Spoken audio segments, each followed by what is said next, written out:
part of the prep. For those who are planning on going for Hajj next year, the time for you to begin preparing for it is now. You have 11 months, especially if you're out of shape, if you're overweight, you eat 50 pounds a day. Now is the time for you to cut down on that and prepare yourself physically, because Hajj is a physically demanding journey. Okay, if you don't prepare yourself physically for it, you're not going to have the best experience. By physically, you mean walking a lot. Walking a lot. That's all you have to do. Learn how to walk. Too. I mean, a lot of that too, because like hot and fasting and It is, but physical fitness is a big part of it, right? Because day 3, day 4, day 5 involves a lot of walking. When you go to Mina, when you go to Jamarat to Stone, it involves a lot of walking. Pushing against you, keeping your balance, make sure you don't fall over. There's ways around it. Yeah. People say, "Oh, I can't go. I'm sick or whatever," and they just have someone else do it, which is allowed.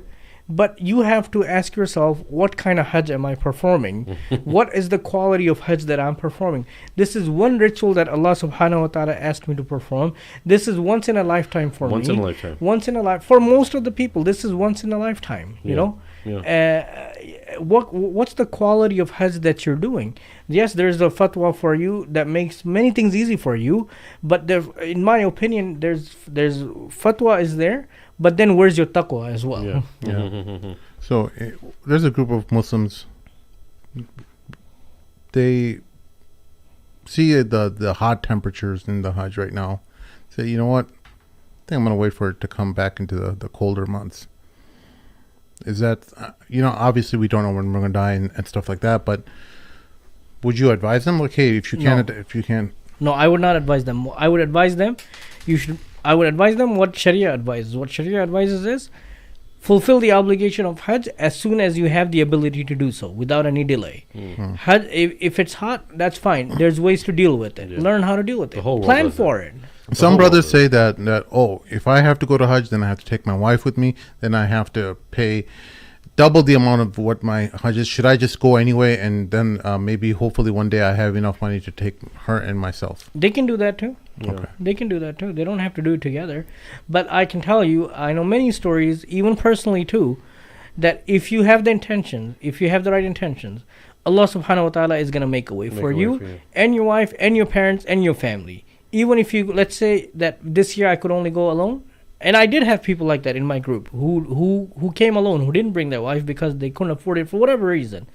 Allah subhanahu wa ta'ala, inshallah, will invite you again with your spouse next year. Allah subhanahu wa ta'ala will provide a way for you. Make for you a makhraja if you have taqwa.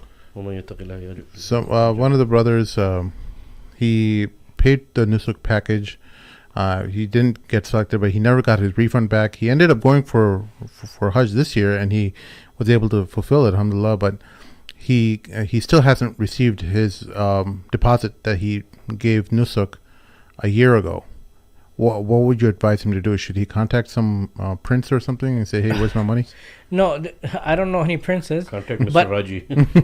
but nusuk, I know nusuk has been a little late in providing these refunds, especially with Hajj over now. I think your refund is probably gonna get to you soon now. Because of Hajj, they didn't do it. I know it's more than a year, but the only the other way around this that you can do is you reach out to the Ministry of Hajj and Umrah, because the Ministry of Hajj and Umrah are the ones who can take action against us, because everything is under the ministry. You go to their site. There's an email for them. Reach out to them. Use social media as well, and that will be you'll get a response, inshallah. Let's say someone is made their niyyah right now, saying, "Hey, you know what, Sheikh Umar, you motivated me to go to Hajj this upcoming year. How do I get started? Do I go to a Nusuk website and start registering now? Is there a portal open to new Hajj 2025 registrants? I haven't checked the portal yet. I'm not sure if it's open yet or not. This year, actually, the packages became available before Ramadan. Last year, they became available after Ramadan. So there was a lot of improvement this year on that platform. We're on the website right now. We can check. Yeah. Where do I go? International Hajj? you can check. I'm not sure if it's open yet, but there's many things that you can do. Even forget about nusuk, right? We're talking about preparing mentally. We just talked about preparing yourself physically, putting your affairs in order. If you don't have a will yet, make sure that your will is prepared.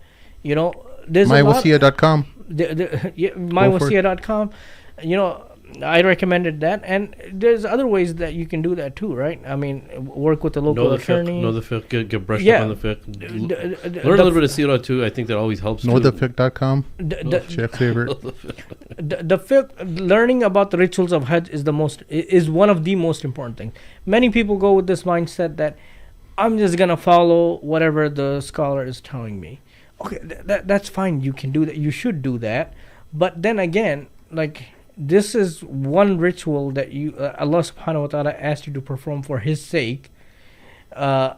Maybe take some time to learn about the rituals of hajj, understand it. It's gonna make things easy for you. It's gonna make things much easier for you. Do it for yourself. Don't do it for anyone else. The more you learn about it, and what I said earlier, learn about it from the scholars who go on a regular basis. And I mean, I have people in my group and other groups as well, and other people have shared this with me. Yeah, people who are there for hajj, they don't know what to do, or they don't know who to ask. They're calling people overseas in a different country and asking them, I'm here, this is what happened, what should I do now? Wow. You know?